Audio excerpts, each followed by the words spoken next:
BNP প্রার্থী ঘোষণায় তৃণমূল নেতাকর্মীদের প্রতিক্রিয়া জানাতে এবারে আমাদের সাথে রংপুর, নীলফামারী, কক্সবাজার, কুমিল্লা থেকে আমাদের সহকর্মীরা যুক্ত হবেন। আমরা শুরুতেই চলে যাব রংপুরে। রয়েছেন সহকর্মী রেজাউল করিম মানিক। মানিক, প্রার্থিতা নিয়ে কি বলছেন নেতাকর্মীরা? আপনার ওখানে কোনটি দেখছেন, উচ্ছ্বাস না ক্ষোভ, কি অবস্থা? নাফিসা, আসলে বাঁধভাঙ্গা উচ্ছ্বাসে মেতেছে কিন্তু আসলে রংপুরের যে 6টি আসনের নেতাকর্মীরা রয়েছে তারা ইতিমধ্যে যেসব প্রার্থী গতকাল মনোনয়ন পেয়েছেন তারা প্রচার প্রচারণায় ব্যস্ত সময় পার করছেন। আমার কাছে এই মুহূর্তে রয়েছেন মহানগর বিএনপি সভাপতি এবং রংপুর 3 আসনের যিনি মনোনয়ন পেয়েছেন বিএনপি, শামসুজ্জামান শামু। একটু আপনি দেখতে পাচ্ছেন প্রচারণায় অংশ নিয়েছেন তিনি, হাতে লিফলেট রয়েছে এবং 31 দফা যে তারেক রহমানের সেই 31 দফার কিন্তু অর্থাৎ যে বিলবোর্ড সেটি ব্যানার ফেস্টুন সেগুলো হাতে রয়েছে। একটু সরাসরি কথা বলতে চাই শামসুজ্জামান শামু, আপনি কালকে মনোনয়ন পেয়েছেন, তো এই মনোনয়নে আপনি কতটা সন্তুষ্ট এবং এই রংপুর 3 আসনের যে দীর্ঘদিন থেকে অবহেলিত রয়েছে সেসব অবহেলিত মানুষের পাশে কিভাবে দাঁড়াবেন একটু আমাদেরকে বলবেন। ধন্যবাদ আপনাকে। আমি গতকাল যখন মনোনয়ন ঘোষণা হয় আমার নেতাকর্মীরাই প্রথমে আমাকে জানিয়েছে। আমি তখন একটা টকশোর মধ্যে ছিলাম। আমি নিজে যতটুকু সন্তুষ্ট আমি মনে করি আমি অনেক অনেক অনেক সন্তুষ্ট। তার চেয়েও বেশি সন্তুষ্ট হচ্ছে আমার রংপুরের নেতাকর্মীরা, রংপুরের সাধারণ মানুষ। রংপুরের সাধারণ মানুষের দীর্ঘদিনের প্রত্যাশা ছিল যে একজন রংপুরের ব্যক্তিকে, যিনি রংপুরের মানুষের সাথে, মানুষের শান্তিপ্রিয় মানুষের সঙ্গী, সবসময় বিপদে আপদে থাকেন, তিনি হচ্ছে শামসুজ্জামান শামু হিসাবে তারা চেনে। এবং আমার নেতাকর্মীরা জানে যে রংপুরের বিএনপির জন্য আমি কতদিন ধরে কাজ করি, আমার কতটুকু ত্যাগ। সেই কারণে তারা অনেক আনন্দিত, অনেক উৎফুল্ল। এবং আমি মনে করি যে আমাকে নমিনেশন দেওয়ায় রংপুরের মানুষ অনেক খুশি হয়েছে এবং আগামীতে আমি রংপুরের মানুষের এই খুশি ধরে রাখতে চাই এবং রংপুরের উন্নয়ন করতে চাই। রংপুরের উন্নয়নে কতটা ভূমিকা রাখতে চান একটু বলবেন? আমার বিশ্বাস যে দীর্ঘ 42 বছর ধরে একটা রাজনৈতিক দল রংপুরের মানুষের সাথে প্রতারণা করেছে। রংপুরের মানুষ বৈষম্যের শিকার হয়েছে, রংপুরের মানুষ কোনো উন্নয়ন পায় নাই। আমার বিশ্বাস আগামীতে বাংলাদেশ জাতীয়তাবাদী দল ক্ষমতায় আসবে, তারেক রহমান ক্ষমতার নেতৃত্ব দিবেন এবং রংপুরের মানুষ তারেক রহমানের সাথে থাকবে। কথা বলছিলাম শামসুজ্জামান শামুর সাথে, তিনি কিন্তু বলছিলেন, আপনাকে যদি বলে রেখে যে রংপুরের 6টি নির্বাচনী আসনে প্রার্থীরা ইতিমধ্যে আজকে ভোর থেকে মাঠে নেমেছেন। এই ছিল আমার কাছে রংপুর থেকে সর্বশেষ খবর। একই খবর জানতে সহকর্মী রশিদ রয়েছেন, আব্দুর রশিদ নীলফামারী থেকে, সেখানকার খবর জানতে চাইবো আব্দুর রশিদ।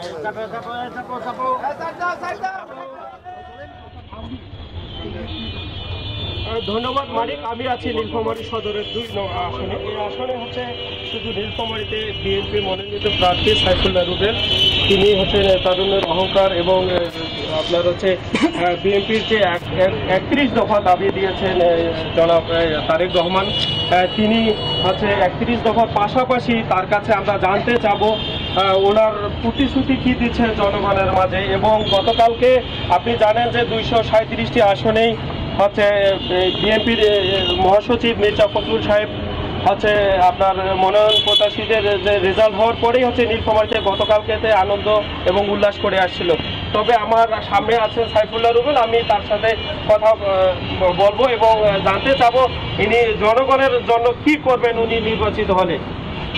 রুবেল ভাই, আপনি তো আপনার তারুণদের আপনার একজন নতুন এবং হচ্ছে আপনি গতকালকে আপনার মনোনয়ন পেয়েছেন, জনগণ কিভাবে আপনার কাছে, মানে জনগণ তো অনেক আশা করতেছেন, জনগণকে আপনি নতুনভাবে কি দিতে পাবেন এবং এটা একটু যদি। বিসমিল্লাহির রহমানির রহিম। ধন্যবাদ চ্যানেল 24-কে এবং চ্যানেল 24-এর মাধ্যমে ধন্যবাদ জানাচ্ছি নিউজ 24-কে এবং নিউজ 24-এর মাধ্যমে ধন্যবাদ জানাচ্ছি সকল স্তরের জনগণ।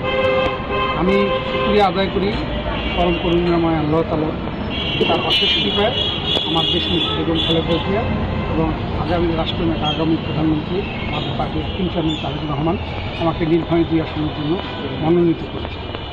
আমি নীলফামারী 2 আসনে মনোনীত হয়েছি, এটার জন্য কাজ করেছি দীর্ঘদিন ধরে। আমার দল আন্দোলন সংগ্রামমুখী দল, আমরা আন্দোলন সংগ্রাম করেছি। এখন জনগণের দুয়ারে গিয়ে আমরা 31 দফা, আমাদের পার্টির অ্যাক্টিং চেয়ারম্যান দেশনায়ক তারেক রহমান আমাদের বাংলাদেশের মানুষের ভাগ্য উন্নয়নের জন্য 31টি দফা দিয়েছে। আমরা এই 31 দফার দীর্ঘদিন ধরে কাজ করছি। আর পাশাপাশি আপনি নতুনভাবে, আমি আপনার কথা বুঝতে পেরেছি, আমি বলতে চান যে আমি নির্ভয়ের জন্য কী করছি। আমি নীলফামারীর জন্য আমার ব্যক্তিগত আলোকে অবশ্যই কাজগুলো আমি নীলফামারীর জনগণকে করতে হবে। সাথে সাথে আমার নীলফামারীর জন্য আমি করবো যে আধুনিক চিকিৎসা ব্যবস্থা, আধুনিক শিক্ষা ব্যবস্থা। আর আধুনিক চিকিৎসা ব্যবস্থা বলতে কী বোঝাচ্ছে, আমি এইভাবে বুঝাইতে চাই নীলফামারীর জনগণকে যে আমাদের শিক্ষা খাত, চিকিৎসা খাতে সারা বাংলাদেশে কিন্তু ভঙ্গুর অবস্থা। আমরা আমাদের আগামী রাষ্ট্রনেতা তারেক রহমান যে কাজ করবে, সাথে সাথে আমি এই কাজগুলো করতে চাই। এক্সট্রিম মশার কয়েল প্ল্যান্ট ফাইবার দিয়ে তৈরি, তাই সহজে ভাঙে না, সুগন্ধিযুক্ত ও নিরবিচ্ছিন্নভাবে জ্বলে। ডেঙ্গু, চিকুনগুনিয়া বাহি সহ যে কোনো মশার বিরুদ্ধে দেয় এক্সট্রিম সুরক্ষা। বিএনপি কার্যালয়, এখানে বেশ কিছু নেতাকর্মীরা আছেন। আসলে গতকালকে বিএনপির মনোনয়ন, যারা এমপি পদে ইলেকশন করবেন তাদের মনোনয়ন দেওয়ার পর থেকেই কিন্তু পুরো কক্সবাজারে খুশির আমেজ ছড়িয়ে পড়েছে। এখানে 4টি আসন রয়েছে, সেখানে 3 আসনে তিনজনকে আসলে মোটামুটি তিনজনকে সেখানে নাম ঘোষণা করা হলো। একটি আসনে এখন পর্যন্ত নাম ঘোষণা হয়নি। বিশেষ করে মহেশখালীতে আসলে এখন পর্যন্ত কাউকে নাম ঘোষণা করা হয়নি। সেখানে বেশ জল্পনা কল্পনা রয়েছে, সেখানে কি বিএনপির প্রার্থীকে নাম ঘোষণা করা হবে নাকি শরিক দলের কাউকে সেখানে মনোনয়ন দেওয়া হবে, এটি নিয়ে জেলা জুড়ে রাজনীতিতে বেশ আলোচনা রয়েছে। তবে এখানে যে 3টি আসনে প্রার্থীদের নাম ঘোষণা করা হয়েছে, বিশেষ করে কক্সবাজার 1 আসনে বিএনপির জাতীয় স্থায়ী কমিটির সদস্য সালাউদ্দিন আহমেদকে সেখানে মনোনয়ন দেওয়া হয়েছে। পাশাপাশি কক্সবাজার 3 আসনে সাবেক সাংসদ লুৎফর রহমান কাজল এবং কক্সবাজার 4 আসনে জেলা বিএনপির সভাপতি এবং বেশ কয়েকবার সেখানে তিনি এমপি পদে নির্বাচিত হয়েছেন শাহজাহান চৌধুরীকে সেখানে মনোনয়ন দেওয়া হয়েছে।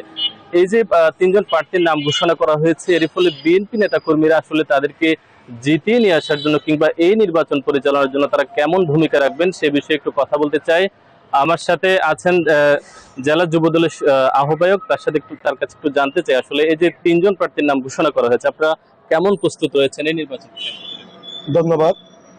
আমরা যে 3জন প্রার্থী আমাদের ইতিমধ্যে ঘোষণা করা হয়েছে, ওরা অত্যন্ত যোগ্য এবং অভিজ্ঞ মানুষ এবং তারা দলের নিবেদিত নেতৃবৃন্দ, অর্থাৎ বিএনপির জন্য ওরা পরীক্ষিত। সালাউদ্দিন আহমেদ সাহেব, শ্রদ্ধেয় আমাদের লুৎফর কাজল সাহেব, শ্রদ্ধেয় জনাব জেলা বিএনপির সভাপতি শাহজাহান চৌধুরী, আমাদের যুবদল সব আপনার বিএনপি পরিবার ঐক্যবদ্ধ আছে। ইতিমধ্যে আমাদের প্রায় প্রস্তুতি সম্পন্ন হয়ে গেছে। আমাদের প্রত্যেকটা উপজেলা আমরা ইতিমধ্যে জেলা যুবদলের পক্ষ থেকে আমরা সভাপতি সেক্রেটারি আমরা অনেকগুলো উপজেলা সফর করেছি। পাশাপাশি আমরা আমাদের সমস্ত ইউনিয়নগুলো অত্যন্ত গোছানো আছে। এখন আমরা দল মত উদ্যোগে সমস্ত ভেদাভেদ বলে আমরা আমাদের দলীয় প্রার্থীদেরকে বিজয়ী করে আনার জন্য আমরা ঐক্যবদ্ধ আছি, সেভাবে নির্দেশনা দেওয়া আছে। ইনশাল্লাহ আমাদের মধ্যে কোনো ফাটল সৃষ্টি হবে না। আমরা আমাদের প্রার্থীদেরকে বিজয়ী করে আনবো এবং আমরা আশা করছি এই অঞ্চলের মানুষ আমাদের যোগ্য, অভিজ্ঞ এবং জনপ্রিয়তার শীর্ষ অবস্থান করছে বলে আমার বিশ্বাস। ইরফান, আপনি যেমনটি বলছিলেন যে আমি এই মুহূর্তে অবস্থান করছি কুমিল্লা সদর আসনে, যেটি কুমিল্লা সদর এবং সদর দক্ষিণ উপজেলা মিলিয়ে এই আসনটি শুরু হয়েছে। এই নতুন নির্বাচনী এলাকাতে কুমিল্লা 11টি আসনের মধ্যে 9 আসনের মধ্যে প্রার্থীতা ঘোষণা করা হচ্ছে, 2 আসনে প্রার্থীতা এখনো ঘোষণা করা হয়নি। কুমিল্লা সদর আসনের যেই সবচেয়ে গুরুত্বপূর্ণ আসনটি, এখানে 3 গ্রুপের রাজনীতি নিয়ে দ্বন্দ্ব চলছিল দীর্ঘদিন থেকে। তবে এই মনিরুল হক চৌধুরী এই বর্তমানে মনোনীত হওয়া, এখানে গতকালকে হাজী আমিনুর রশিদ ইয়াসিনের গ্রুপের নেতাকর্মীরা বিভিন্নভাবে ককটেল ফাটিয়ে এবং টায়ার জ্বালিয়ে অগ্নিসংযোগ করেছে। তবে আমি এই মুহূর্তে একটু জানবো যে আসলে কুমিল্লা এই মনিরুল হক চৌধুরীকে কেন এই মনোনয়ন দেওয়া হয়েছিল এবং নেতাকর্মীরা কি মন্তব্য করছেন, আমরা তার সাথে একটু কথা বলবো। তার এই কুমিল্লা 21 নং ওয়ার্ড যে সাবেক কাউন্সিলর রয়েছেন কাজী মাহবুবুর রহমান, তিনি কেন এই মনোনয়ন পেলেন? ধন্যবাদ নিউজ 24কে। আপনারা জানেন যাকে এই কুমিল্লা সদর এবং সদর দক্ষিণ উপজেলা এবং হলো আমাদের কুমিল্লা ক্যান্টনমেন্ট সহ যাকে নমিনেশন দেওয়া হয়েছে কুমিল্লা 6 আসন, ইনি হলেন আমাদের সাবেক 3বারের সাংসদ, সাবেক সংসদের হুইপ এবং বিএনপির উপদেষ্টা পরিষদের সদস্য জনাব আহ্লাদ মোল্লক চৌধুরী সাহেব। উনি একজন বিজ্ঞ রাজনীতিবিদ। আপনারা জানেন উনি যখন এমপি ছিল আমাদের এই এলাকার ব্যাপক হারে উন্নয়ন হয়েছে এবং এই ওনার যে নমিনেশনে, দলীয় যে নমিনেশন পাওয়াতে কুমিল্লা জেলার সাধারণ জনগণ খুব খুশি হয়েছে।